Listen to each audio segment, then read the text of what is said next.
Okay, this is our weekly update video coming from rural Horry County, South Carolina. Our food dogs that we ordered finally came in this week, so Andrea went and picked them up. And so they are just raw concrete right now. So what we're going to do is we're going to prime them and then we're going to paint them. Andrea wanted them to be a copper type color, so that will be probably a project of mine during the week.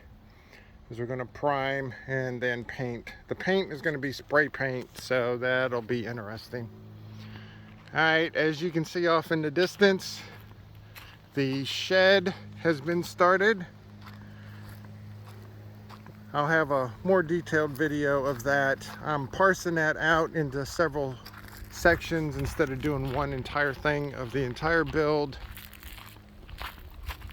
So our material, Monday we went to a local lumber store. They were able to get everything that we needed, and then Wednesday they delivered everything, so that was good. So on top of everything else, we got 2 more pallets to add to my collection. So here's all the materials here, and those are the pallets that I had gotten from earlier. Obviously I had finished all the holes.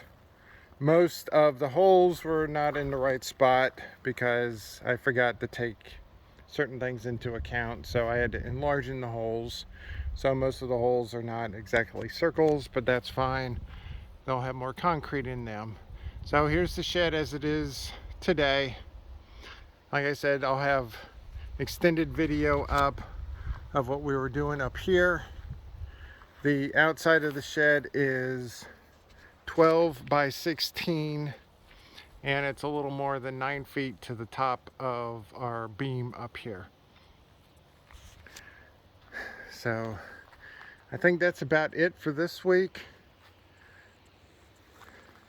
The soybeans back here are looking kind of sad. Of course, these are not meant for human consumption, so they are meant to go brown like this.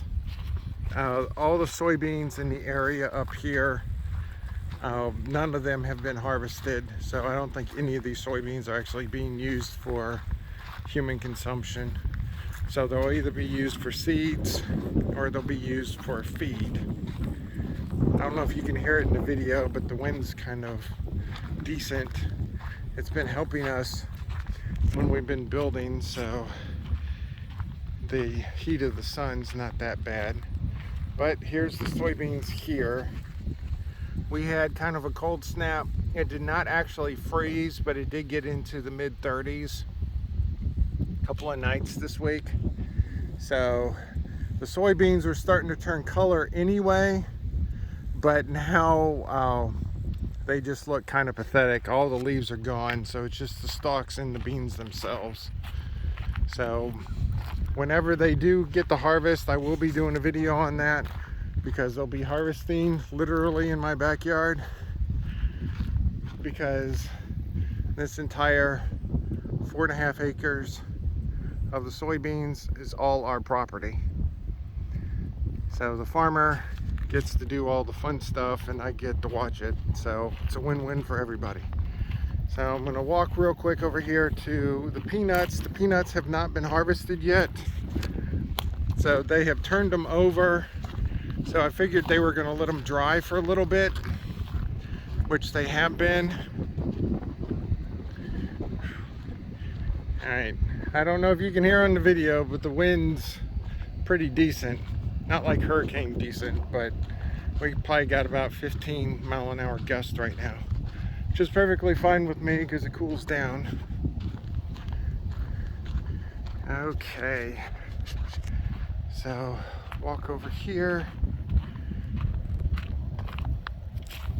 Alright, that stake in the ground right here is the theoretical stopping spot. Everything on the south side, which is where the soybeans are, is the farmers to let him do what he wants to do. Then everything on the north side is what we're going to be working with. And so we get if you don't count the trees, we get to slum it in about 2 acres. I know, it's a shame. But here's the soybeans. Let me zoom in a little bit, see how they're looking. Okay. So yeah, they're just letting them dry out a little bit.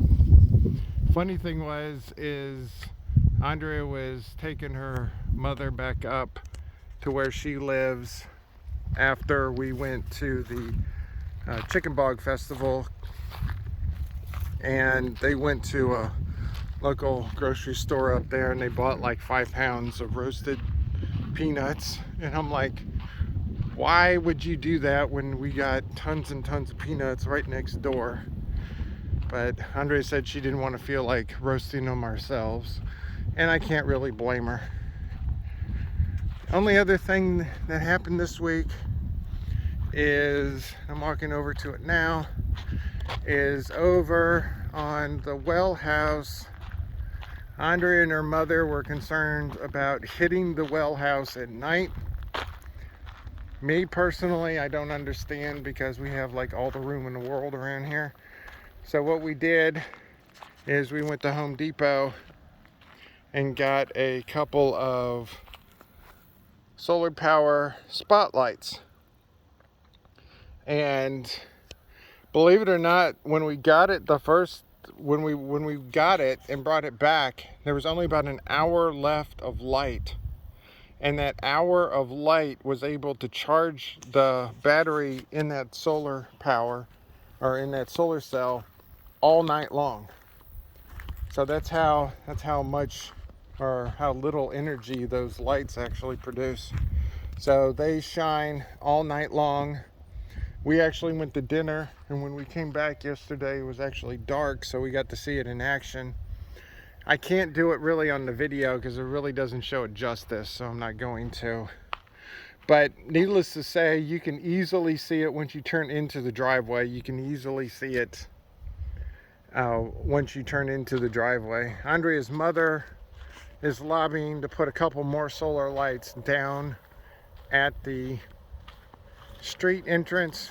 I don't know if we're going to do that, but we might look into that into the future, because where we are, there's no lights around here. So when it's at night, it is like pitch black, except when there's a full moon, then it's almost like daytime. But other than that, it's like pitch black around here. So might do that, might not, don't know yet. So that's the update from this week, and the shed will be working itself out. So hopefully it's not going to take too awful long to build that, because we need to put stuff in there on a permanent basis, because that tent we have in the back of the house is not designed for permanent. Sherlock is not happy with me because he's not outside, but that's fine. We're gonna have some friends that come over in a little bit, and he'll go out then. So signing off from Horry County.